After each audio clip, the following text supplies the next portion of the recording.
आज के इस शिक्षा संवाद कार्यक्रम में हिमाचल प्रदेश देवभूमि में पधारने के लिए सबसे पहले मैं हमारे राष्ट्रीय संयोजक एवं दिल्ली के मुख्यमंत्री माननीय अरविंद केजरीवाल जी, उनके साथ में पंजाब की शान, पंजाब की मान भगवंत मान जी मुख्यमंत्री पंजाब, साथ में हमारे सहप्रभारी हिमाचल प्रदेश के संदीप पाठक जी और प्रदेशाध्यक्ष सुरजीत ठाकुर जी, इन सबका देवभूमि में स्वागत करता हूं, आभार जताता हूं।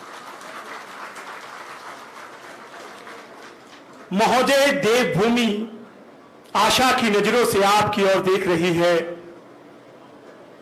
जो दिल्ली में हो रहा है, जो बदलाव पंजाब देख रहा है, उसका एक अनुभव अब ये देवभूमि भी चाहती है। तो सबसे पहले मेरा आग्रह रहेगा आम आदमी पार्टी के हमारे प्रदेशाध्यक्ष सुरजीत सिंह ठाकुर जी से कि वे मंच पे आए और आधिकारिक तौर पर आज हमारे बीच जो विभूतियां मौजूद हैं उनका स्वागत करें। सुरजीत सिंह ठाकुर जी।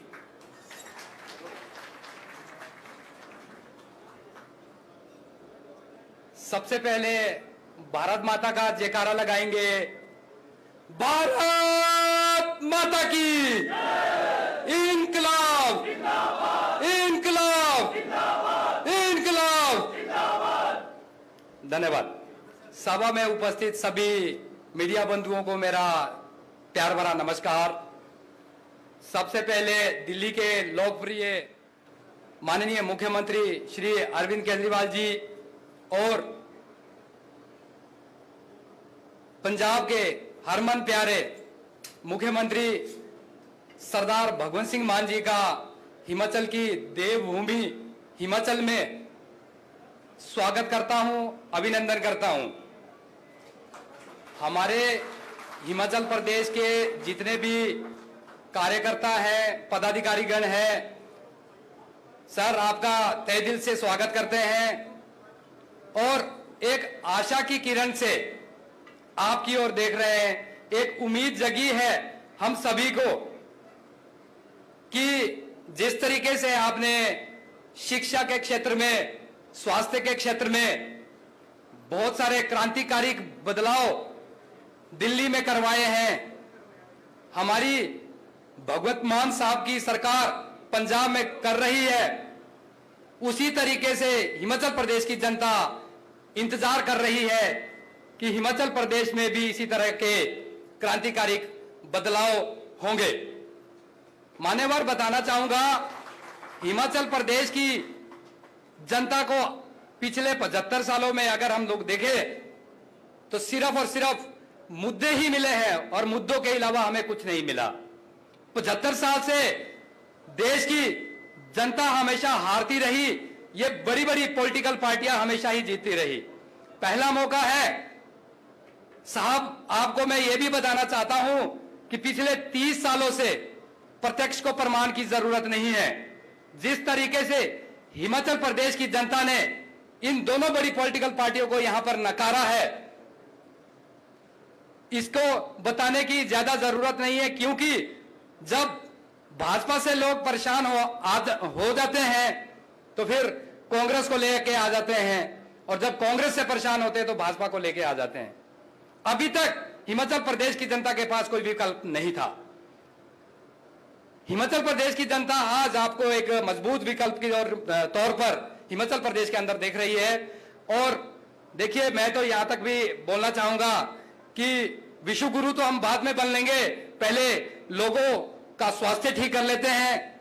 बच्चों के लिए शिक्षा ही नहीं, क्वालिटी एजुकेशन का जो बंदोबस्त हमारी सरकार दिल्ली के अंदर कर रही है, आज दिल्ली में जो बच्चा 10th करके निकलता है या +2 करके निकल रहा है, वो इतने सक्षम होते जा रहे हैं कि वो नौकरी की तलाश में ही नहीं, वो नौकरी पाने वाले ही नहीं, बल्कि नौकरी दिलाने वाले लोग अब आज की डेट में बनते जा रहे हैं।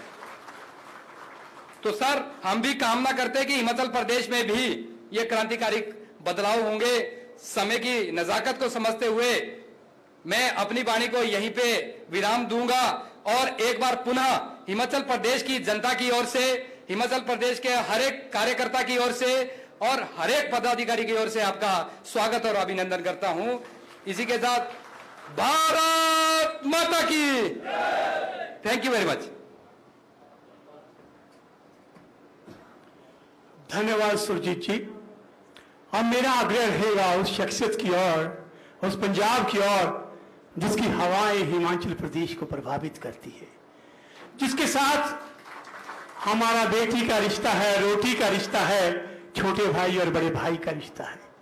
छोटे भाई ने एक शुरुआत की है कि बड़े भाई का अनुसरण करते हुए हिमाचल प्रदेश में भी हम बदलाव की बात करें।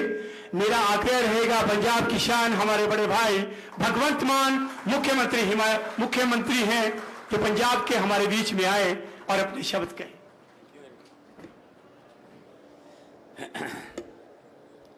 बहुत बहुत धन्यवाद।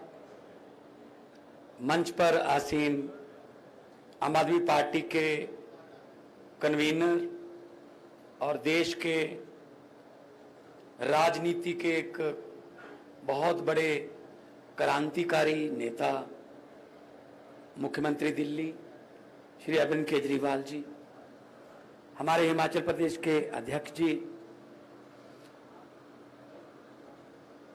हमारे हिमाचल के को इंचार्ज डॉक्टर संदीप पाठक जी, और बहुत ही छोटे से एक सद्दे पर इतनी भारी संख्या में आए हुए मेरे नौजवान वीर, मामा, भैणा, बुजुर्ग, साਰਿਆਂ ਨੂੰ प्यार भरी सत श्री अकाल, नमस्कार। हमीरपुर मेरे लिए नवा नहीं, हमीरपुर मेरे लिए नया नहीं, क्योंकि हमीरपुर में मैं कम से कम 3-4 बार मिंजर फेस्टिवल में एज एन आर्टिस्ट परफॉर्म करता रहा हूं। वो होता ना ग्राउंड में मिंजर फेस्टिवल, कुल्लू का दशहरा, रिकांगपिओ और शिवरात्रि, जो शिवजी का बहुत बड़ा 7 दिन का मेला चलता है शिवजी महाराज का। मंडी में कोई भी ऐसा प्रदेश, हिमाचल का ऐसा प्रदेश नहीं है जहां पे मैंने आके परफॉर्म नहीं किया। और कभी कभी मुझे लगता है कि मुझे हिंदी बोलनी चाहिए, लेकिन आगे से लोग कहते हैं पंजाबी पंजाबी पंजाबी पंजाबी है सर, मैं डोगरी भी बोल सकता। जलंधर दूरदर्शन के प्रोग्राम चलता डुग्गर दर्पण। सो असी एक दूजे दे गुआंढी हाँ, असी भाई हाँ, ते देव भूमि है, ऋषियां मुनियां दी भूमि है। हमेशा सत्कार रहा है इस भूमि का। मेरे से पहले प्रदेश अध्यक्ष साहब बोल रहे थे कि जो दिल्ली में हो रहा है, जो पंजाब में हो रहा है, हिमाचल उसकी उम्मीद कर रहा है। बिल्कुल सही है। जो दिल्ली में हुआ उसका असर पंजाब पर हुआ। अब दिल्ली और पंजाब में जो होगा उसका असर पूरे देश पर होगा। दही जिन्ना मर्जी जमाना होवे, भावें रिड़कना भर के जमाना होवे, पर जागदा तो एक चमचा ही चाहिए हुंदा है। दिल्ली ने एक चम्मच जाग दिया, पंजाब में ईमानदारी का दही जमा लिया। अब दिल्ली और पंजाब 2 चम्मच आपको देंगे। हिमाचल में भी ईमानदारी का दही जमाओ, ईमानदारी का। आप हर रोज अखबार में पढ़ते होंगे। अब तो लोग, पंजाब के लोग जो हैं वो मतलब सुबह दोपहर शाम वेट करते रहते हैं कि अब सरकार का कौन सा फैसला आएगा जो हमारे पक्ष में होगा। 75 साल लेट हो चुके हैं। जैसा कि प्रदेश अध्यक्ष जी बोल रहे थे, 5 साल 5 साल 5 साल 5 साल। अंग्रेजों ने हमें 200 साल इकट्ठी गुलामी दी और बीजेपी और कांग्रेस वालों ने हमें 5-5 की किश्तों में दी। यही फर्क है बस। 5 तू 5 मैं आ गया, मैं तुझे कुछ नहीं कहूंगा, तू आ गया तू मुझे कुछ मत कहना। जनता क्या, जनता का क्या है, इनके पास कोई रास्ता ही नहीं है। आपका कोई कसूर नहीं है इसमें, आपके पास रास्ता नहीं था। पहले से तंग आके दूसरे के पास, दूसरे से पहले से ज्यादा तंग आके फिर पहले के पास कि शायद ये ठीक हो गया होगा 5 साल में, नहीं ठीक हुए होगा। ऐसे पंजाब में था 5 साल 5 साल 5 साल। इस बार लोगों ने कहा तुम सब लोग जाओ, हमें कुछ नया तजर्बा करने दो। आपको हैरानी होगी, सुनकर हैरानी होगी कि 25, 26, 27, 28, 29, 30, 31, 32, 33, 34, 35 साल की उम्र के हमारे पास 70 से ज्यादा एमएलए हैं। आम घरों के लड़के लड़कियां, जिसने मुख्यमंत्री चन्नी को हराया वो मोबाइल रिपेयर शॉप पे काम करता है। आज भी उसकी मां सरकारी स्कूल में सफाई कर्मचारी है, जिसने मुख्यमंत्री को हराया। ये सिर्फ आम आदमी पार्टी कर सकती है, बाकियों में तो बारी नहीं आएगी। उनके यहां तो बेटा भतीजा साले जीजे पता नहीं किथे किथे तक चले जाते हैं, उधर नहीं बारी आएगी। आम घरों के आम घरां दे लोग मुंडे कुड़ियां नू आम आदमी पार्टी मौका। मैं कौन हाँ कलाकार, चलो ठीक है, बहुत सारे मेथों भी बहुत फेमस कलाकार ने, पर मुख्यमंत्री सोचे ही नहीं सी कदे।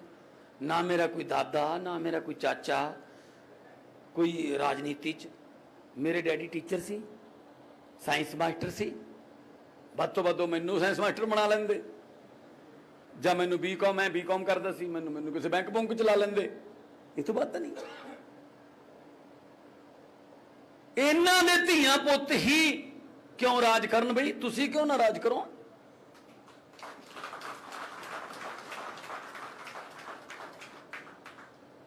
हजे तक मतलब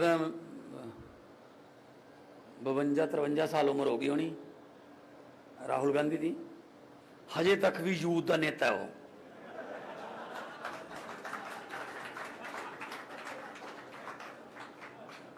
हमारे बाप 50 क्रॉस कर जाएं उनको बोलते हैं बुजुर्ग। ये 53 साल के भी यूथ के नेता। क्या बात जी, क्या जवानी सिर्फ अखिलेश यादव पर ही आई? क्या जवानी सिर्फ राहुल गांधी पर ही आई? क्या जवानी सिर्फ मजीठिया पर ही आई? हम पर कोई जवानी नहीं आई? हमें भी जवान समझो। अब लोगों ने बताया कि क्या हाल होता है। आपके यहां गवर्नमेंट की फाइल है, गवर्नमेंट का रूल है, 37 साल के बाद एक दिन भी आप ऊपर होगी उम्र तो आप किसी भी सरकारी नौकरी के लिए ओवर एज हो जाते हो। और हमारे यहां 94 साल के प्रकाश सिंह बादल इलेक्शन लड़ते हैं। वो क्यों नहीं ओवर एज होते? ठेका ले रखा है क्या? पिपल दे पत्तिया वे कादी खड़ खड़ खड़ खड़ लाई है, पत चढ़ गए पुराने रुत नवियां दी आई है।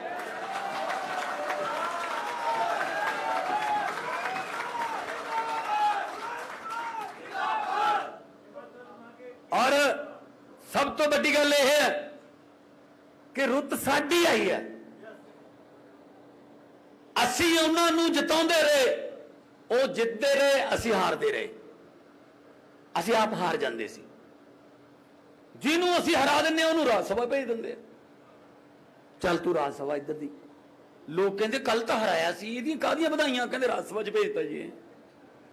ਹੱਦ ਹੈ ਯਾਰ, ਪਬਲਿਕ ਦੇ ਮੈਂਡੇਟ ਦਾ ਤੱਕ ਤੁਸੀਂ। ਆਮ ਆਦਮੀ ਪਾਰਟੀ ਨੇ 7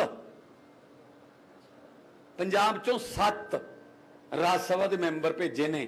ਪਹਿਲੀ ਵਾਰ ਹੋਇਆ ਕਿ ਇੱਕੋ ਪਾਰਟੀ ਦੇ 7 ਨੇ, ਔਰ 7 ਚੋਂ ਕੋਈ ਵੀ ਇਲੈਕਸ਼ਨ ਹਾਰਿਆ ਨਹੀਂ ਹੋਇਆ।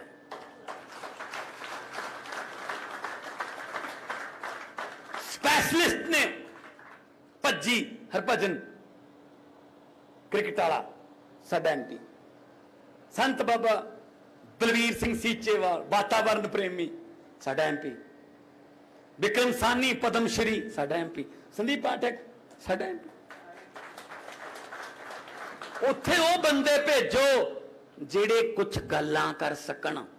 ਉੱਥੇ ਹਾਰਿਆ ਹੋਇਆਂ ਨੂੰ ਨਾ ਭੇਜੋ ਜਿਹੜੇ ਲੋਕਾਂ ਨੇ ਰਿਜੈਕਟ ਕਰਤੇ।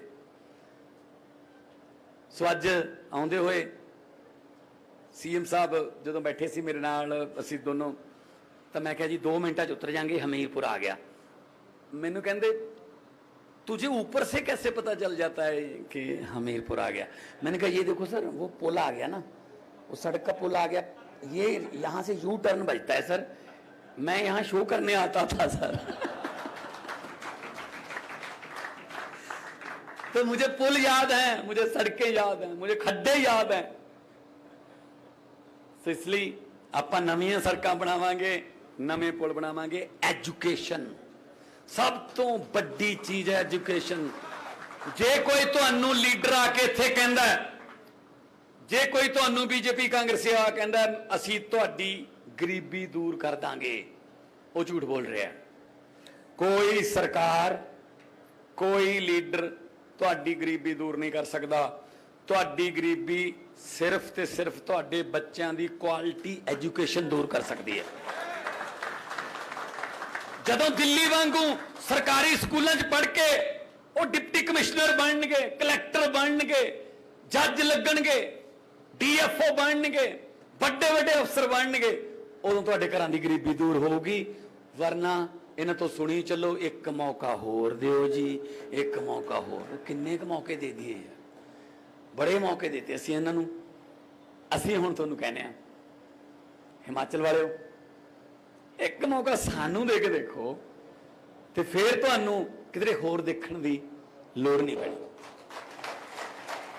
Quality education Punjab they which school बन रहे ने, दिल्ली च बन चुके ने। दिल्ली तो सिक्ख्या लवांगे कि किवें कीते तुसीं Switzerland, Oxford, Harvard, Singapore, New Zealand, Delhi दे टीचर उन्होंने बफद जाते ने क्वालिटी एजुकेशन की ट्रेनिंग लैन, फिर वो आके इत्थे अपने कुलीग्स नूं सिखाने। आ कदे सोचिया सी? नहीं तो मिड डे मील वंडण वालियां बिल्डिंगां बन गईयां सरकारी स्कूल। मैनू एक बंदा मिलिया पंजाब च वोटां तो पहला, कहंदा पुत्त साडी तां अगली पीढ़ी भी गई। मैं कहा की हो गया? सरकारी स्कूल च बच्चे पढ़ते हैं। मैं कहा की गल, टीचर घट ने या नहीं? टीचर ने। फिर की हो गया? कहता बस टीचर ने क्या होया है, कापी पेन घर पे भूल आए कोई प्रॉब्लम नहीं, कटोरी और चमचा नहीं बोलना। Mid day meal, that's it. हम एजुकेशन लेने जाते हैं या मिड डे मील खाने जाते हैं? उन्होंने प्रायोरिटी मिड डे मील को दे रखी है। देखो आपके बच्चों को हम दोपहर में खाना खिलाते हैं, कितनी अच्छी बात है ना। वो आता है टीवी पे। हम चाहते हैं वो जब स्कूल से निकलें वो जॉब सीकर्स ना बने, जॉब प्रोवाइडर्स बने। हिमाचल के यूथ में इतना टैलेंट है, हिमाचल के यूथ में इतना टैलेंट है कि वो स्टार्टअप से कुछ भी दुनिया का धांसू से धांसू आइडिया एक्सप्लोर कर सकता है। लेकिन मौका ही नहीं मिलता, हमें मौका ही नहीं मिलता। लेकिन अब मौका मिलेगा। तो मैं, क्योंकि समय की कमी है, इसलिए मेरी तरफ से तो इतना ही मैं कहूँगा इंसाफ दा दिन नहीं चढ़ना जो लोकां दे दिल चों ये डर नहीं जांदा। इंसाफ दा दिन नहीं चढ़ना जो लोकां दे दिल चों ये डर नहीं जांदा। मैं उन्हां नूं कहना चाहुंदा, रात लम्मी होण दा मतलब सूरज मर नहीं जांदा। जिन्ना कोल लखां करोड़ां ने वो मैनू बुलाउंदे पए ने, जा सकदा हां पर नहीं जांदा। साहां दा भार ही सब तो वध भारी है। मैं परख लिया, जरा सोचो, डुबण तो बाद बंदा तर नहीं जांदा। आ जिहड़े करप्शन करते हैं इन्हां नूं कह दिओ भगवंत मान अरविंद केजरीवाल जी आए सी कि जितने मर्जी इकट्ठे कर लो पैसे हीरे मोती, मगर ख्याल इतना रहे कफन पे जेब नहीं होती। हुकूमत वो करते हैं जिनका दिलों पर राज होता है। यूं कहने को तो मुर्गे के सर पे भी ताज होता है। बहुत बहुत देर बाद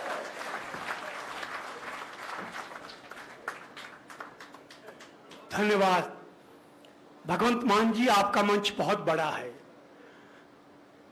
और इस मंच से जो बदलाव की हवा है वो पूरे देश को जा रही है। आज हम बात कर रहे हैं शिक्षा की। टूटे स्कूल, कहीं अध्यापक नहीं, कहीं सुविधाएं नहीं, और लगातार सरकारी व्यवस्था से निराश बच्चे निजी स्कूलों की ओर जा रहे हैं। मैं कोई कहानी नहीं सुना रहा हूं, मैं बात कर रहा हूं प्रदेश के हालात की। ये हमारे प्रदेश के हालात हैं और लगातार लोगों की शिकायतें शिक्षा के संबंध में आम आदमी पार्टी के कार्यक्रमों में आ रही थी। आम आदमी पार्टी का मानना है कि इस देश में मन की नहीं बल्कि जन की बात होनी चाहिए। जब जनता मानती है शिक्षा चाहिए तो शिक्षा संवाद होना चाहिए। जब शिक्षा पर संवाद की बात हो तो वहां माननीय अरविंद केजरीवाल जी होने चाहिए। देश की राजनीति को नया बदलाव, नया आयाम देने वाले अरविंद केजरीवाल जी हमारे बीच में मौजूद हैं। बहुत ज्यादा सवाल आए हैं, लेकिन इन पर जिम्मेवारियां, जवाबदेही बहुत ज्यादा है। इनके समय का अधिकांश उपयोग करते हुए सबसे पहले इजाजत चाहूंगा कि कुछ सवाल लोगों से ले लें। जी हां, तो सबसे पहले मेरा आग्रह रहेगा आशा देवी जी से। आशा देवी जी कि वे अपना सवाल रखें। माननीय श्री अरविंद केजरीवाल जी और श्री भगवंत मान जी, नमस्कार। मैं आशा देवी घुमारवीं विधानसभा क्षेत्र से हूँ और मैं एक प्राइवेट टीचर हूँ।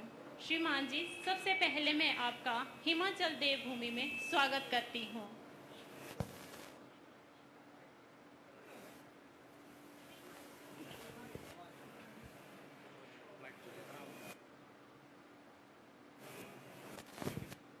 और श्रीमान जी, साथ में आपको बधाई देना चाहती हूँ कि जिस तरह से आपने दिल्ली के और पूरे देश में शिक्षा में क्रांति लाई है, उस तरह से उम्मीद है कि हमारा देश पूरे विश्व में एक विश्व गुरु बन के उभरेगा। श्रीमान जी, हिमाचल के जितने भी प्राइवेट स्कूल हैं उनमें मनमानी फीस वसूली जा रही है और हमारे राज्य की भाजपा सरकार जो है इसके ऊपर कोई रोक नहीं लगा रही है। यहाँ तक कि कोरोना काल में भी जब सारे स्कूल बंद थे तब भी इन प्राइवेट स्कूलों द्वारा पूरी की पूरी फीस जो है वो मनमाने तरीके से वसूल की गई। तो मेरी आपसे यही प्रार्थना है या मैं आपसे यही जानना चाहती हूँ कि अगर हिमाचल में आपकी सरकार आती है तो आप इस समस्या का समाधान किस प्रकार करेंगे?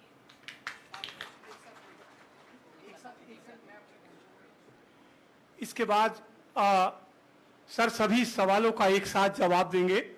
इसके बाद मेरा आग्रह रहेगा सुरेश चंद जी से। सुरेश चंद जी।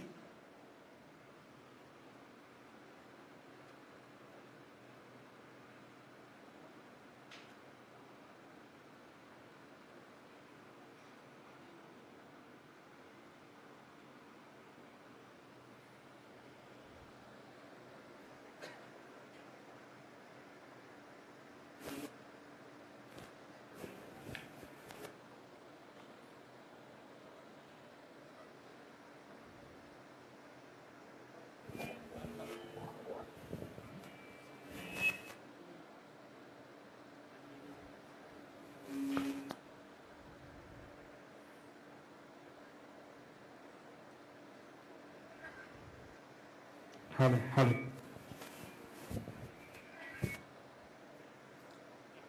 सुरेश चंद जी का सवाल हमारे बीच आ रहा है, थोड़ा सा तकनीकी जो कमी रही है उसके लिए आप सबसे क्षमा चाहता हूं। Hello hello. सिग्नल के पास ले आओ ना। आप आगे आ जाइए। Hello hello.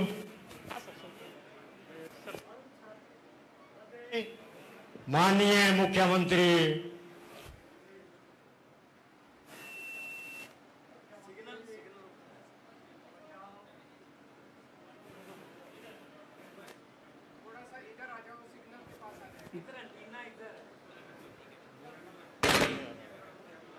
जी शिक्षा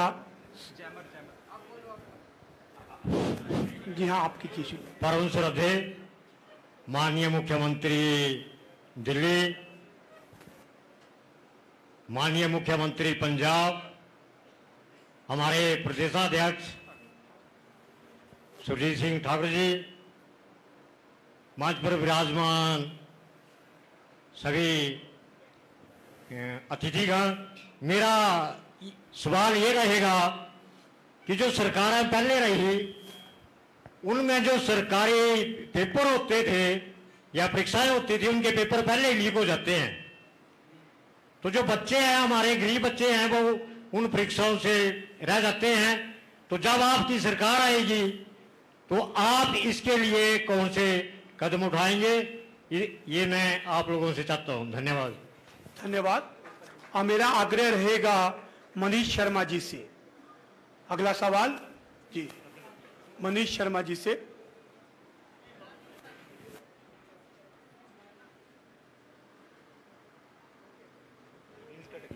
हेलो।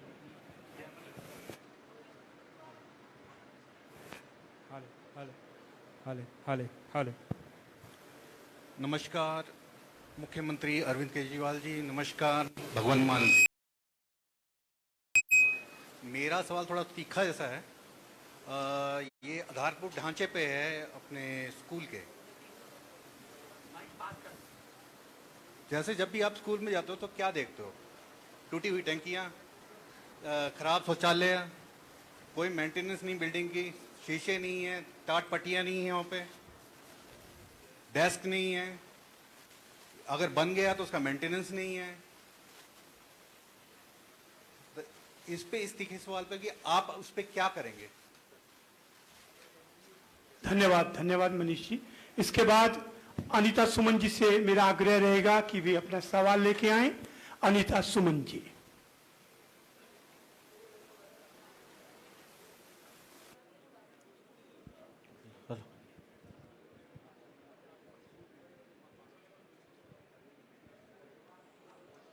मंचा सिंह, दिल्ली के मुख्यमंत्री अरविंद केजरीवाल जी, पंजाब के मुख्यमंत्री भगवंत मान जी व स्टेज पर विराजमान सभी अतिथिगण, अध्यक्ष जी, आज मेरा सवाल आपसे इतना है कि हमारे हिमाचल प्रदेश की स्कूल की व्यवस्था बहुत खराब है। या तो स्कूलों में टीचर्स नहीं हैं और जहाँ टीचर्स हैं वहाँ बच्चे नहीं हैं, और जहाँ बच्चे जा रहे हैं स्कूल में वहाँ टीचर्स है ही नहीं। टीचर्स और प्रिंसिपल की स्कूलों में बहुत ज़्यादा पद खाली पड़े हैं। काफ़ी दिनों से भाजपा सरकार से भी निवेदन किया, आग्रह किया कि स्कूलों में अपॉइंटमेंट्स करो, बच्चों के लिए अपॉइंटमेंट्स करो, लेकिन ऐसा कुछ भी नहीं है। मैं आपसे इतना जानना चाहती हूँ कि आपकी सरकार जब हिमाचल प्रदेश में आए तो आप क्या ये पद सृजित करेंगे, या उनके लिए अच्छे जिस तरह से आपने दिल्ली में शिक्षा का एक उज्जवल नारा दिया है बच्चों को उठाने के लिए, उनकी शिक्षा को बच्चों को उच्च शिक्षा देने के लिए, तो क्या आप हिमाचल प्रदेश को भी उस मुकाम पे पहुंचाएंगे? तो यही इसी में मैं आप सबसे निवेदन है कि इसका निवारण करें। जी जरूर। अब मेरा आग्रह रहेगा माननीय रमेश चंद्र ठाकुर जी से कि वे अपना सवाल रखें। मंच पर सभी विराजमान अतिथिगण, मेरा आप सभी को नमस्कार। मेरा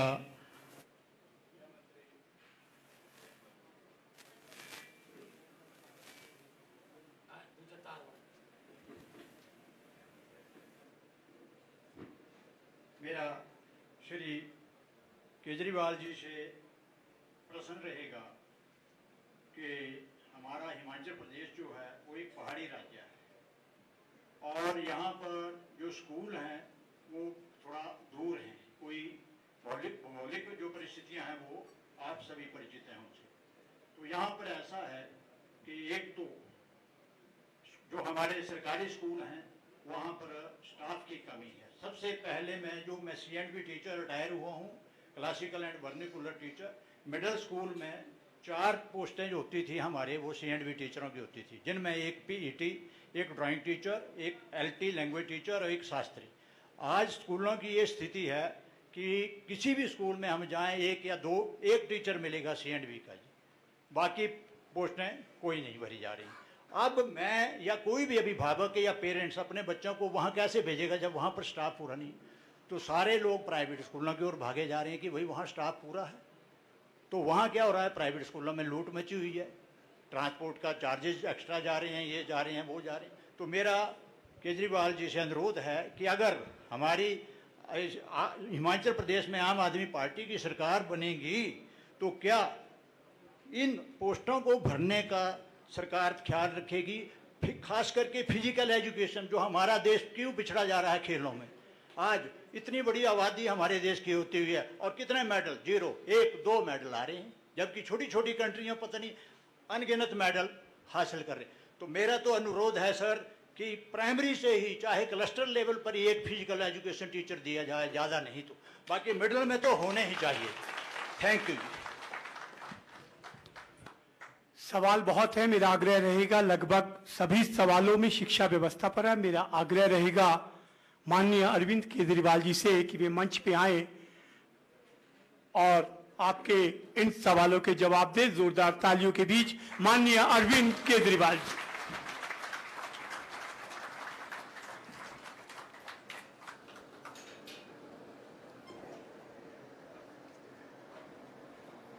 एक बार जोर से भारत माता का जयकारा लगाएंगे। भारत माता की इनकलाब, वंदे। हिमाचल प्रदेश के कोने कोने से आए सभी भाइयों बहनों, माताओं, बुजुर्गों, बच्चों, टीचर्स, पेरेंट्स, आप सब लोगों को मेरा नमस्कार, सबको मेरा प्रणाम। दोस्तों, आज मैं आपके बीच में शिक्षा के बारे में बात करने आया हूं। नवंबर में चुनाव है हिमाचल प्रदेश के, ये चुनावी दौरा है। इस चुनावी दौरे के बीच में मैं आपसे शिक्षा के ऊपर बात करने आया हूं। मैं आपसे पूछना चाहता हूं कि आज तक भारत के इतिहास में, आज तक आप लोग हिमाचल प्रदेश में इतने दिनों से रह रहे हो, कोई पार्टी, बीजेपी, कांग्रेस चुनाव के दौरान कभी आपसे शिक्षा पे बात करने के लिए आई क्या? किसी पार्टी ने आपको आके कहा जी हमें वोट दे दो, हम स्कूल अच्छे कर देंगे? किसी पार्टी ने आपको कहा कि हम आपके बच्चों को अच्छी शिक्षा दे देंगे? शिक्षा मुद्दा ही नहीं है लोगों के लिए। आज आप इतने सारे लोग हो, आप में से जरा हाथ उठा के ये बताना कि कितने लोगों के बच्चे स्कूलों में पढ़ने वाले बच्चे हैं? कितने लोगों के? कई लोगों के हैं। आप में से कितने लोग अपने बच्चों को प्राइवेट स्कूल में भेजते हो? कितने लोग अपने बच्चों को सरकारी स्कूल में भेजते हो? इसी से पता चल रहा है कि सरकारी स्कूलों का क्या हाल है। हिमाचल प्रदेश में शिक्षा का क्या हालत है, मैं आप थोड़ा सा डेटा इकट्ठा कर रहा था। हिमाचल प्रदेश में 14 लाख बच्चे स्कूलों में जाते हैं। इन 14 लाख में से 8.5 लाख बच्चे सरकारी स्कूलों में जाते हैं और 5.5 लाख बच्चे प्राइवेट स्कूलों में जाते हैं। 8.5 लाख बच्चे सरकारी स्कूलों में जाते हैं, तो अधिकतर बच्चे 70-80% बच्चे जो है वो सरकारी स्कूलों में जाते हैं। इसका मतलब हिमाचल प्रदेश के अंदर इतनी गरीबी है, बेचारे अपने बच्चों को, सरकारी स्कूलों की हालत इतनी खराब है हिमाचल प्रदेश के अंदर, आदमी के पास 2 पैसे आ जाएं तो वो अपने बच्चे को प्राइवेट स्कूल में भेजना चाहता है कि नहीं भेजना चाहता है? हर माँ बाप ये चाहते हैं कि मेरे बच्चे को अच्छी शिक्षा मिले। रिक्शे वाला और मजदूर भी चाहता है कि मेरे बच्चे को अच्छी शिक्षा, मजबूरी में आदमी सरकारी स्कूल में भेजता है। 8.5 लाख बच्चे सरकारी स्कूलों में जाते हैं और आज हिमाचल प्रदेश की जो शिक्षा व्यवस्था है, इन 8.5 लाख बच्चों का भविष्य अंधकार में है। गलत तो नहीं कह रहा? 2000 स्कूल ऐसे हैं जिनमें एक टीचर है, 8वीं तक स्कूल है, 5वीं तक स्कूल है, एक टीचर है। अब ये बताओ, वो एक टीचर 5 क्लासेस को, 8 क्लासेस को कैसे पढ़ाएगा? पढ़ा ही नहीं सकता। तो इन स्कूलों में पढ़ाई होती ही नहीं है। वो पहली क्लास को पढ़ाएगा, वो दूसरी क्लास को पढ़ाएगा, वो तीसरी को पढ़ाएगा, सबको साथ बिठा के कैसे पढ़ाएगा एक टीचर? पढ़ाई हो ही नहीं सकती। इन स्कूलों में पढ़ाई होती नहीं है। तो सोचो, इन बच्चों को कुछ भी नहीं आता। इन बच्चों का क्या कसूर? ये भी तो अपने भारत के ही बच्चे हैं, इनको कौन देगा शिक्षा? कई स्कूल ऐसे हैं जिनमें एक भी टीचर नहीं है। 722 स्कूल ऐसे हैं, 722 स्कूल ऐसे जिसमें एक कमरा है। यह मैं हिमाचल प्रदेश की बता रहा हूं। एक कमरा है, उसी में पहली क्लास भी लगती है, उसी में दूसरी क्लास भी लगती है, उसी में तीसरी भी लगती है, उसी में चौथी भी लगती है, 5वीं तक की क्लास और कई कई तो 8वीं तक की क्लास एक ही कमरे के अंदर। कैसे हो सकता है? ये मजाक बना रखा है इन लोगों ने। 12वीं क्लास के नतीजे हिमाचल प्रदेश के 2019 में 12वीं क्लास के नतीजे आए थे 62%, 2020 में 76%। 55 सरकारी स्कूल ऐसे थे जिनमें एक भी बच्चा पास नहीं हुआ। यह मैंने इंटरनेट पे देखा है। 55 सरकारी स्कूल ऐसे थे हिमाचल प्रदेश के अंदर जिसमें 10वीं और 12वीं क्लास में बोर्ड के पेपर में एक भी बच्चा पास नहीं हुआ। और अभी हिमाचल प्रदेश हाईकोर्ट के अंदर एक PIL दाखिल की है किसी ने।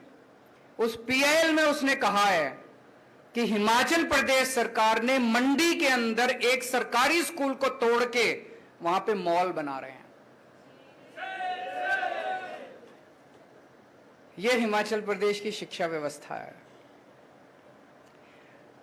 हिमाचल प्रदेश पे कांग्रेस ने 30 साल राज किया, भारतीय जनता पार्टी ने 20 साल राज किया। इन्होंने क्या किया?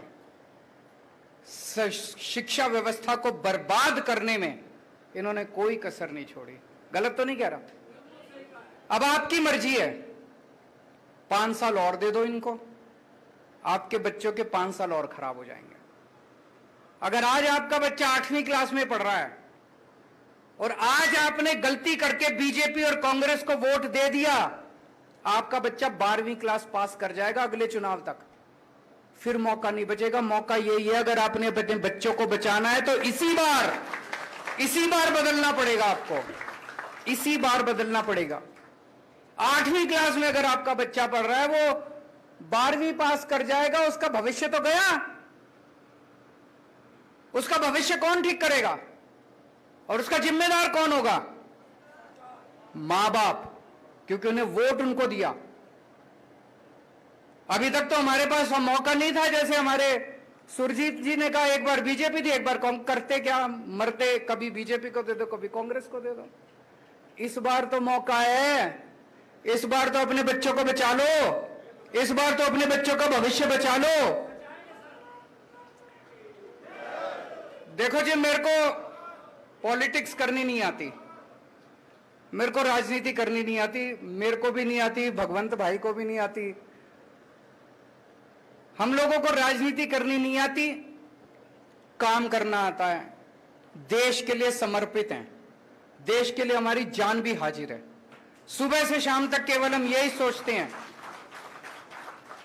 पिछले 7 साल में दिल्ली में मैं काम कर रहा हूं और पिछले 3 महीने में आपने मान साहब की झलकियां देख ली कि किस तरह से रोज एक बार ये सुबह बैठ जाते हैं, एक सुबह अनाउंसमेंट आ जाता है पंजाब के अंदर, एक शाम को आ जाता है। इतना काम हो रहा है, इतना काम हो रहा है। दिल्ली के अंदर जब हमारी सरकार बनी थी जी 2015 में, दिल्ली के सरकारी स्कूलों का यही हाल था जो हिमाचल प्रदेश के, और ज्यादा बदतर हाल था। टॉयलेट्स के नाम पे कुछ भी नहीं था। एक बेचारी बच्ची अगर अपने घर से स्कूल आ जाए और उसको बाथरूम जाना पड़े तो वापस घर जाना पड़ता था, वो टॉयलेट नहीं जा सकती थी, इतना बुरा हाल था। किसी स्कूल के अंदर टॉयलेट का इंतजाम नहीं था दिल्ली सरकार के स्कूलों में, पानी का इंतजाम नहीं था, जाले लगे पड़े थे दीवारों पे, दीवारें टूटी पड़ी थी, छत चू रही थी, छत नीचे डेस्क नहीं थे, टाट पे बैठते थे बच्चे, घंटे भर आते थे फिर खेलते कूदते बाहर, कोई सिक्योरिटी गार्ड नहीं था। बुरा हाल था एजुकेशन का। और सरकारी स्कूलों के नतीजे तो माशाल्लाह ना ही पूछो। टीचर्स आते थे घंटे भर के अंदर वो भी घर चले जाते थे। जैसे हिमाचल प्रदेश के अंदर है, अगर किसी के पास 2 पैसे आ जाएं तो अपने बच्चे को प्राइवेट में भेजना चाहता है, वही हाल सरकारी स्कूलों का था दिल्ली के अंदर। जिसके पास, रिक्शे वाले के पास, मजदूरों के पास, मैं राजनीति में आने के पहले मैं एनजीओ में काम करता था, समाज सेवा का काम करता था, झुग्गियों, दिल्ली की झुग्गी बस्तियों में काम किया करता था। उन झुग्गी बस्तियों के अंदर मैं देखता था कि एक रिक्शे वाला भी, एक मजदूर भी कोशिश करता था, यार एक टाइम का रोटी कम खा लेंगे लेकिन अपने बच्चों को स्कूल, अच्छे प्राइवेट स्कूल में भेज देते हैं। कोई सरकारी स्कूल में नहीं भेजना चाहता था।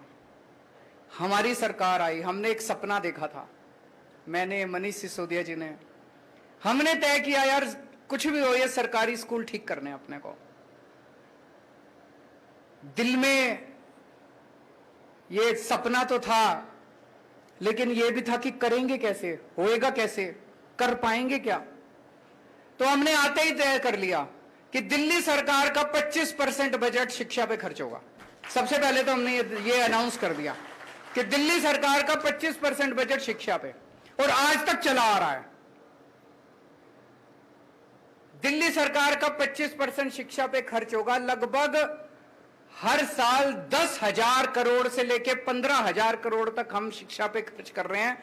7 साल हो गए, आप कैलकुलेट कर लो, 80 से 85,000 करोड़ रुपए हम शिक्षा पे, स्कूलों पे खर्च कर चुके हैं अभी तक। 80 से 85,000 करोड़। और ये सारा पैसा खर्च करवाया है, ये मेरी जेब में नहीं गया, ये किसी नेता की, अफसरों की जेब में नहीं गया। वहां से हमारी शुरुआत हुई और आज मुझे कहते हुए गर्व है कि दिल्ली के सरकारी स्कूल इतने शानदार हो गए हैं। दिल्ली के सरकारी स्कूल इतने खराब थे, हमने सारी बिल्डिंगें तोड़ तोड़ के नई बिल्डिंगें बनाई हैं, शानदार बिल्डिंगें बनाई हैं, स्विमिंग पूल बनाए हैं सरकारी स्कूलों के अंदर, लिफ्टें हैं सरकारी स्कूलों के अंदर, बिल्कुल नए सारे, लगभग 1100 साढ़े 1100 स्कूल हैं, सारे नए स्कूल बना दिए हम लोगों ने, तोड़ तोड़ के नए स्कूल बनाए हैं। स्कूल बनाना तो आसान था, नतीजे लाना बड़े मुश्किल है। इस साल 12वीं क्लास में हिमाचल प्रदेश में मैंने बताया 2019 में 62% नतीजे आए थे।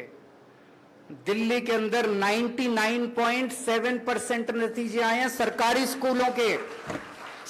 स्कूलों के, गवर्नमेंट स्कूल्स के 99.7% नतीजे। सुना था कभी भारत के इतिहास में 1947 के बाद से लेके आज तक मेरे को लगता नहीं किसी भी सरकार के टाइम में सरकारी स्कूलों के नतीजे 99.7% आए हैं। जब हमारी सरकार बनी, मैंने बताया कि अगर किसी के पास 2 पैसे हो वो अपने बच्चे को सरकारी स्कूल से निकाल के प्राइवेट स्कूल में भर्ती कराता था।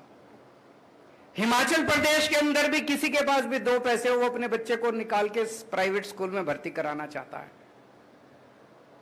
दिल्ली के अंदर हवा उल्टी बहने लग गई है। दिल्ली के अंदर 4 लाख बच्चों ने अपने नाम प्राइवेट स्कूल से कटवा के सरकारी स्कूलों के अंदर भर्ती करवाए हैं।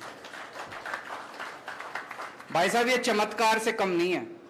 4 लाख बच्चों ने प्राइवेट स्कूल से नाम कटा के सरकारी स्कूलों में भर्ती कराया, क्योंकि सरकारी स्कूल इतने, और कई अमीर लोग अपने बच्चों के बड़े बड़े स्कूलों से नाम कटा रहे हैं। मैं और मान साहब, मैंने मान साहब को कहा कि अपने अफसरों को भी लेके आओ, थोड़ा सा इनका भी ओरिएंटेशन होना चाहिए, इनको भी लगना चाहिए कि दिल्ली में हमने क्या काम किया है। तो पंजाब सरकार के चीफ सेक्रेटरी, एजुकेशन सेक्रेटरी, फलाना सेक्रेटरी, ढिमका सेक्रेटरी, ये सारे मान साहब अपनी सारी फौज लेके अफसरों को आए, अफसरों की। हमने इनको स्कूल घुमाए, दिल्ली सरकार के सरकारी स्कूल। तो एक क्लास में हम घुसे तो इनका एक अफसर बच्चों से पूछता है, बच्चे क्लास में बैठे थे, उन बच्चों से पूछता है, आप में से प्राइवेट स्कूल छोड़ के कौन कौन आए? तो कई बच्चों ने हाथ उठाया, जी हम प्राइवेट स्कूल से नाम कटा के आए। तो उन्होंने एक बच्चे से पूछा, बेटा आप कौन से प्राइवेट स्कूल से आए? वो बच्चा कहता है Saint Columbus. Saint Columbus Delhi का सबसे बड़ा प्राइवेट स्कूल है, सबसे, मतलब कहते हैं ना जिसमें कि एडमिशन लेना इम्पॉसिबल, सबसे शानदार प्राइवेट स्कूल है सेंट कोलंबस से भी, डीपीएस से भी, इधर से भी उधर से भी लोग अपने बच्चों के नाम कटा के सरकारी स्कूल में भर्ती करा रहे हैं।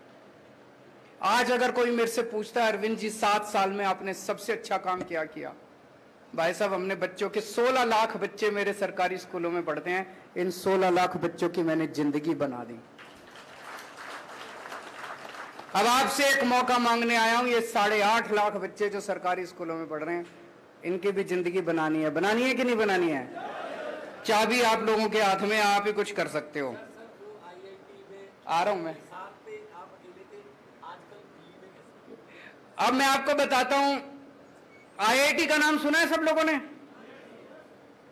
आईआईटी है Indian institute of technology, engineering college है। उसमें एडमिशन लेना बहुत मुश्किल है, सबसे बेस्ट इंजीनियरिंग कॉलेज है, देश में नहीं पूरी दुनिया के अंदर उनका नाम माना जाता है। पहले 100 दुनिया के इंजीनियरिंग कॉलेजेस में आईआईटी आते हैं हमारे देश के। मैं भी आईआईटी से हूं। बड़ा मुश्किल है, मेरे को पता है मैं कितनी मेहनत करी थी, मैंने कितने रात दिन पढ़ना पड़ता है, बड़ी मुश्किल है। बड़े, आपको जान के ताज्जुब होगा जी, पिछले 2-3 साल से 400 से ज्यादा बच्चे हर साल हमारे आईआईटी की परीक्षा पास कर रहे हैं, सरकारी स्कूलों के, गवर्नमेंट स्कूल के। हिमाचल प्रदेश के अंदर 55 स्कूल ऐसे हैं जिसमें एक भी बच्चा 12वीं पास नहीं कर रहा। दिल्ली के अंदर दिल्ली सरकार के स्कूलों के 400 बच्चे आईआईटी की परीक्षा पास कर रहे हैं। ये बड़ी बात है, बहुत बड़ी बात है। और मैं एक उदाहरण देना चाहता हूं। एक बच्चा है राजीव राय, इसका इस साल आईआईटी गुवाहाटी में मैकेनिकल इंजीनियरिंग में एडमिशन हुआ है। आईआईटी गुवाहाटी में मैकेनिकल, सरकारी, हमारे दिल्ली सरकार के 12वीं क्लास से पास हुआ, उसने परीक्षा दी और उसको आईआईटी गुवाहाटी में मैकेनिकल इंजीनियरिंग। उसके पिताजी एक छोटे से मैकेनिक हैं। सड़क के किनारे एक वो पॉलीथीन की शीट लगा के उसके नीचे बैठ के मैकेनिक का काम करते हैं, सड़क के किनारे, जैसे वो रेडी पटरी वाले होते हैं उसी तरह के। 9,000 रुपए महीने मुश्किल से कमाते हैं। पिताजी तीसरी पास हैं, माताजी पढ़ी नहीं हुई, अनपढ़ है। ये लड़का आईआईटी गुवाहाटी से मैकेनिकल इंजीनियरिंग करने के बाद इसको जो शुरुआती तनख्वाह मिलेगी, कम से कम 2 लाख रुपए महीने की तनख्वाह इसको मिलेगी। अब आप सोच के देखो कि अगर दिल्ली सरकार के स्कूल अच्छे नहीं हुए होते तो क्या होता? क्या राजीव राय आईआईटी में जा सकता था? मैं इसकी काबिलियत पे वो नहीं कर रहा, हो सकता चला भी जाता, मैं वो नहीं कह रहा, लेकिन जो सुविधाएं मिली और जो कुछ मिला, क्या राजीव राय जैसे इतने बच्चे जो आज इंजीनियरिंग कर रहे हैं, क्या वो जा सकते थे? नहीं जा सकते थे। वो मैकेनिक का बेटा हो सकता है, मैकेनिक अपने पिताजी की दुकान में ही काम करने के लिए मजबूर हो जाता। हो सकता है उसके पिताजी बीच में उसकी पढ़ाई छुड़वा देते, कहते बेटा पढ़ाई तो होती नहीं है तो टाइम क्यों खराब कर रहा है, मेरे साथ दुकान पे बैठा कर, 2 पैसे तो कमाएगा। ऐसे ही होता है ना गरीब परिवारों में। क्या राजीव राय आईआईटी में जा सकता था? नहीं जा सकता था। ऐसे कितने ही बच्चे हैं, आप सोच के देखो। इन सब बच्चों के घरों की गरीबी दूर हो रही है। अब 1.5 लाख बच्चे हर साल मेरे 12वीं क्लास से निकलते हैं सरकारी स्कूलों में। इन 1.5 लाख बच्चों का पहले भविष्य अंधकार में था। अब मैं दावे के साथ कह सकता हूं ये 1.5 लाख बच्चे, मैं ये नहीं कह रहा सारे इंजीनियर बन जाएंगे, इनमें से कई इंजीनियर बनेंगे, कई डॉक्टर बनेंगे। और इन बच्चों को हम बिजनेस करना सिखा रहे हैं 11वीं 12वीं क्लास में। मैं अभी बताऊंगा आपको। एक भी बच्चा बेरोजगार नहीं रहने वाला, एक भी बच्चा बेरोजगार नहीं रहने वाला। मैं शर्ती आपको बोल देता हूं। ऐसा तैयार कर रहे हैं हम इन बच्चों को। 1.5 लाख बच्चे, गरीबों के बच्चे, इन बच्चों का भविष्य बन गया। हमने अब हमारे स्कूल तो बहुत अच्छे हो गए। हमने कई सारे एक्सपेरिमेंट्स आजकल स्कूल में शुरू किए हैं कि जब हमारे बच्चे स्कूल से निकले, सरकारी स्कूलों से, वो एक अच्छा इंसान बने, अच्छा नागरिक बने और अपने पेट पालने लायक बने। ये नहीं बीए कर ली, बीकॉम कर ली, एलएलबी कर ली और नौकरी नहीं मिल रही। नौकरी ढूंढ रहे हैं, सारे जने नौकरी ढूंढ रहे हैं। ये अंग्रेजों ने व्यवस्था बनाई थी। अंग्रेज व्यवस्था बना के गए थे, सबको क्लर्क बना दिया, सारे देश को क्लर्क बना दिया। सारे क्लर्क बनने की नौकरी ढूंढ रहे हैं। अरे हमारे देश के अंदर इतना इंटेलिजेंस है, इतना हमारे देश के अंदर पोटेंशियल है, हमारे बच्चे इतने अच्छे हैं। हमने एक एक्सपेरिमेंट शुरू किया। 11वीं और 12वीं क्लास के हर बच्चे को हमने 2-2 हजार रुपए दे दिए सरकार की तरफ से। हर बच्चे को 2-2 हजार रुपए दे दिए। हमने कहा अब इससे बिजनेस करो, कुछ भी सोचो कि क्या बिजनेस कर सकता हूं मैं। टीम बना लो, मान लो 4 बच्चों ने टीम बना ली तो 2-2 हजार मिला के 8 हजार हो गए। 8 बच्चों ने टीम बना ली, 16 हजार हो गए। अब तुम उससे बिजनेस करो। ऐसे बच्चों ने टीम बना बना के अपने बिजनेस आइडियाज किए हैं। 52,000 बिजनेस आइडियाज हमारे पास आए हैं, 52,000 इन स्कूलों में से। मैं आपको एक छोटा सा उदाहरण देना चाहूंगा, आपको सुन के मजा आएगा। हर्ष एक लड़का है, इसने अपने 8 बच्चों को इकट्ठा किया तो 16 हजार रुपए हो गए, 2-2 हजार रुपए मिला के। ये 16 हजार रुपए से इन लोगों ने एक नई किस्म की खाद बनाई, कूड़े से खाद बनाई नई किस्म की। और उस खाद को इन्होंने 16 हजार रुपए की खाद बनाई, इसको बेचा। व्हाट्सएप पे, फेसबुक पे जाके लोगों को कांटेक्ट किया। इन्होंने 6 महीने के अंदर 64 हजार रुपए कमा लिए। 16 हजार के 64 हजार हो गए। फिर ये जितने बच्चे थे जिनके अच्छे अच्छे आइडियाज थे, हमने देश के कई अमीर लोगों को बुलाया एक 5 स्टार होटल में, और वहां हमने इन सरकारी स्कूल के बच्चों को कहा कि आप इनके सामने अपना आइडिया प्रेजेंट करो। आपने टीवी में देखा एक बिजनेस ब्लास्टर्स प्रोग्राम हमने किया था। बच्चों ने 11वीं 12वीं के हमारे बच्चे देश के सबसे अमीर लोगों के सामने प्रेजेंटेशन कर रहे हैं। आप सोच के देखो क्या कॉन्फिडेंस लेवल है हमारे बच्चों का। सरकारी स्कूलों के 11वीं 12वीं क्लास के बच्चे बड़े बड़े अमीर लोगों के सामने प्रेजेंटेशन कर रहे हैं कि मैं बिजनेस करना चाहता हूं, आप मेरे को इतने पैसे दो। उसमें कई बच्चों को इन्वेस्टमेंट मिली। किसी इंडस्ट्रियलिस्ट ने कहा मैं आपके आइडिया में इतने पैसे इन्वेस्ट करता हूं। हर्ष जिसका मैंने अभी बताया, इसके पिताजी एक सरकारी स्कूल के अंदर सफाई करते हैं, सफाई कर्मचारी हैं, बहुत गरीब परिवार से आता है। इसकी 8 लोगों की टीम को 16 लाख रुपए की इन्वेस्टमेंट मिली इंडस्ट्रियलिस्ट से। अब ये सारे बच्चे तैयार हो रहे हैं भारत मां का नाम रोशन करने के लिए, आगे बढ़ने के लिए। हमें हिमाचल प्रदेश के बच्चों को तैयार करना है कि नहीं करना है? चाबी आप लोगों के हाथ में है जी। अभी सबसे पहले जो क्वेश्चन मेरे से पूछा गया, एक बहन ने पूछा जी प्राइवेट स्कूल वालों ने बड़ी लूट मचा रखी है, खूब फीस लेते हैं। दिल्ली में भी यही था। सरकारी स्कूलों का बुरा हाल है।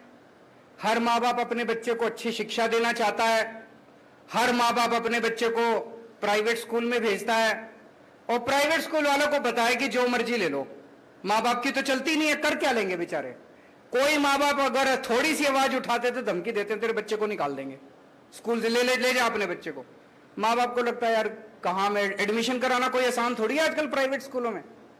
तो मजबूरी में सारे पेरेंट्स जो हैं वो, और सरकार क्या करती है, सरकार के आधे मंत्रियों के तो अपने ही प्राइवेट स्कूल होते हैं कि नहीं होते। बड़े बड़े स्कूल जितने ये सारे नेताओं के हैं, और या ये सारे नेताओं के साथ साठगांठ करते हैं, पार्टी में चंदा देते हैं ये लोग। हमारी पार्टी ईमानदार है, ना तो हमारे किसी मंत्री का स्कूल और ना हमारी पार्टी किसी प्राइवेट वाले से चंदा लेती। हमने दिल्ली में आने के बाद ब्लैंकेट बैन कर दिया, कोई फीस नहीं बढ़ाई जाएगी। केवल बैन नहीं करा, हमने दिल्ली के सारे प्राइवेट स्कूलों का ऑडिट करा दिया, चार्टर्ड अकाउंटेंट्स भेज के चार्टर्ड अकाउंटेंट्स की टीम बना दी, ऑडिट करा दिया। भाई साहब को जान के ताज्जुब होगा, कई दिल्ली के बड़े बड़े, नाम लेना ठीक नहीं है, बड़े बड़े स्कूल ऐसे निकले 40 करोड़ 50 करोड़ की एफडी बना रखी है। अरे तुम एफडी बनाने के लिए स्कूल चला रहे हो, एफडी बना रखी है, 50 करोड़ रुपए की एफडी बना के बैठे और फीस पे फीस बढ़ाए जा रहे हैं। भारत के इतिहास में पहली बार हुआ, हमने एफडी तोड़ाई और पिछले 5 साल में जितने बच्चे स्कूल में पढ़े हैं सबके पैसे वापस कराए हमने। पैसे वापस कराए हम लोगों ने।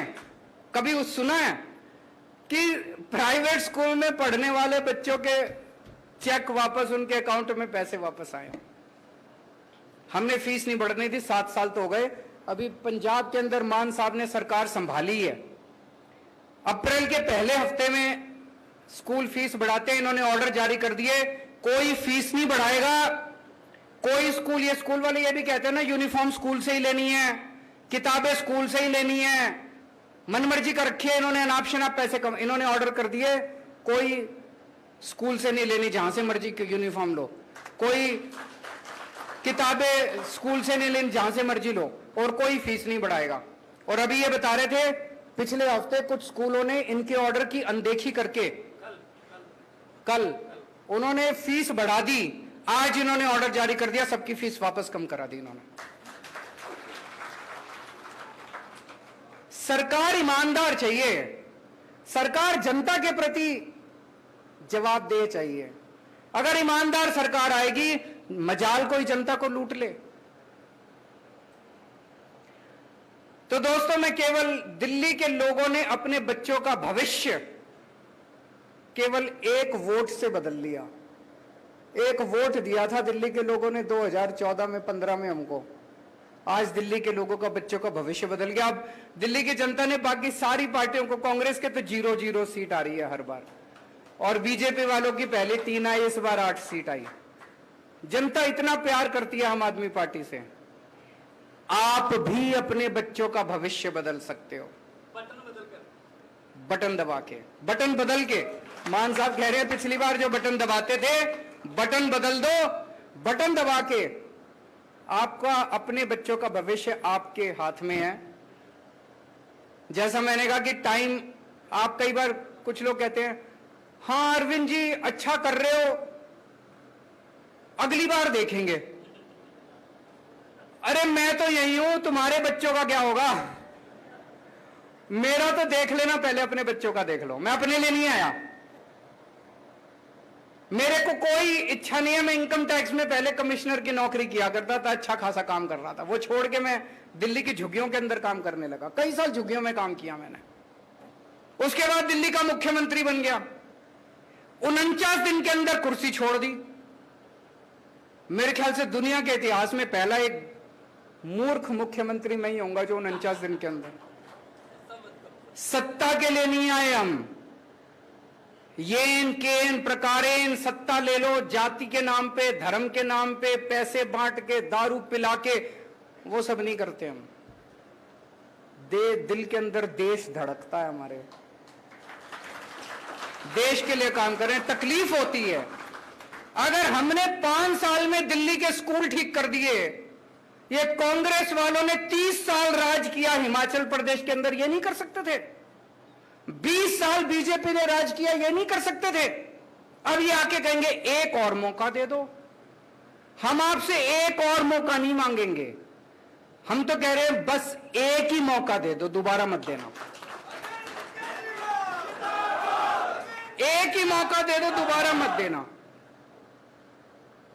अभी एक भाई साहब बता रहे थे पेपर बड़े लीक होते हैं। भाई साहब कुछ तो गड़बड़ है। मैं हरियाणा गया, वहां भी बीजेपी की सरकार है, वहां भी खूब पेपर लीक होते हैं।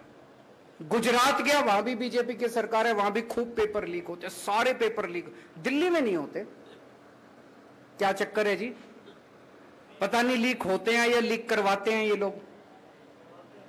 वो मैं हमेशा कहता हूं, वो Guinness book of world record में आ रहा है इनका नाम, बीजेपी वालों का। सबसे ज्यादा पेपर लीक करवाने वाली पार्टी पूरी दुनिया के अंदर वर्ल्ड रिकॉर्ड बना रहे हैं। क्यों?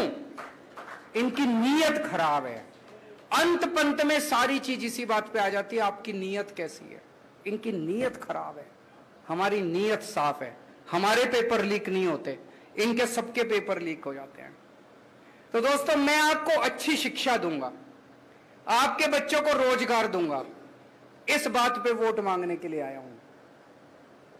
और आज मैं चैलेंज करता हूं इन सारी पार्टियों को, हिम्मत है तो तुम शिक्षा के नाम पे वोट मांग के दिखा दो। हिम्मत है तुम रोजगार के नाम पे वोट मांग के दिखा दो। मैं शिक्षा के नाम पे, स्वास्थ्य के नाम पे, इसके नाम पे वोट मांगने के लिए आया हूं। जैसा मैंने कहा, मेरे को राजनीति करनी नहीं आती, पॉलिटिक्स करनी नहीं आती। आपको गंदी राजनीति चाहिए, उनके पास चले जाना। आपको भ्रष्टाचार चाहिए, उनके पास चले जाना। आपको दंगे चाहिए, उनके पास चले जाना। आपको गुंडागर्दी चाहिए, उनके पास चले जाना। अगर आपको अपने बच्चों का भविष्य बनाना है, मेरे पास आ जाना। मैं गारंटी देता हूं, एक एक बच्चे का भविष्य बना दूंगा।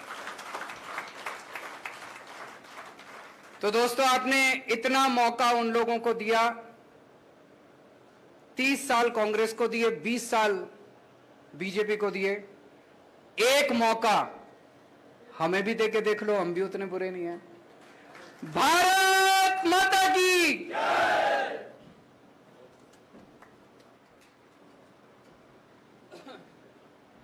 धन्यवाद महोदय।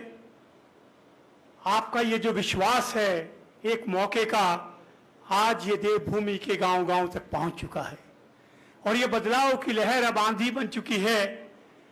और आम आदमी पार्टी पूरी तरह से बदलाव के लिए तैयार है। समय की कमी को देखते हुए, व्यवस्था को देखते हुए, एक बार फिर से हमारे बीच में मौजूद माननीय मुख्यमंत्री अरविंद केजरीवाल जी, मुख्यमंत्री पंजाब भगवंत मान जी, हमारे सह प्रभारी संदीप पाठक जी और आप सब लोग जो शिक्षक, अभिभावक, स्टूडेंट्स यहाँ मौजूद हैं, आप सभी का मैं यहाँ पहुँचने पर, यहाँ अपना समय देने के लिए आभार जताता हूँ। इसी के साथ आप सबका बहुत बहुत शुक्रिया। जय हिंद, हिमाचल।